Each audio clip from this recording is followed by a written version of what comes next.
Eccoci, siamo con Francesco De Rinaldis al termine di Sarzana Valdagno, quinta gara di campionato, partita che termina 6-1 per gli ospiti.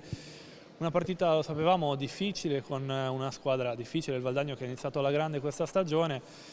5-1 al termine del primo tempo, poi 6-1 il Sarzana non è riuscito nel secondo tempo a riaprire la partita. Secondo te cosa è mancato al Sarzana questa sera?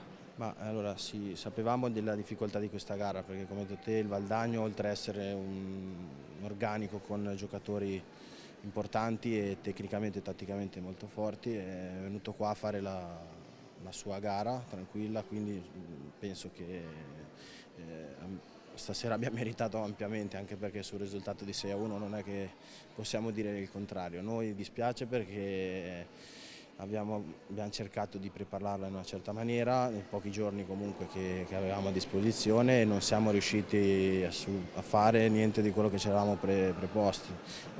Poi vuoi anche un po' di mancanza di precisione sotto porta, perché comunque stasera occasioni io personalmente me ne sono capitate parecchie, e vuoi anche merito sicuramente del portiere, e non c'è stato, diciamo, questa scintilla, ecco, che ci ha fatto rimettere in carreggiata. Dispiace perché comunque abbiamo già fatto 3 partite in casa, non abbiamo ancora ottenuto un punto.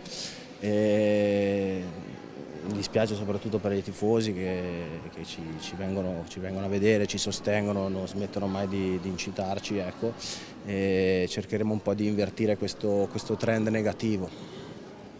Ora il Sarzana ha un appuntamento importante, un altro appuntamento molto difficile, questo mercoledì contro il Trissino a Trissino. Sì, sì, sicuramente. Allora, anche qua abbiamo veramente poco tempo per cercare di organizzare le idee.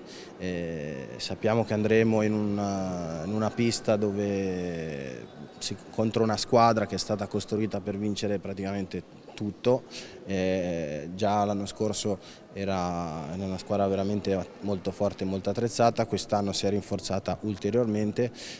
Ovvio che noi non andiamo là già sconfitti, però sicuramente dobbiamo cercare di migliorare qualcosa, ecco, e soprattutto non entrare con la mentalità che siamo entrati questa sera.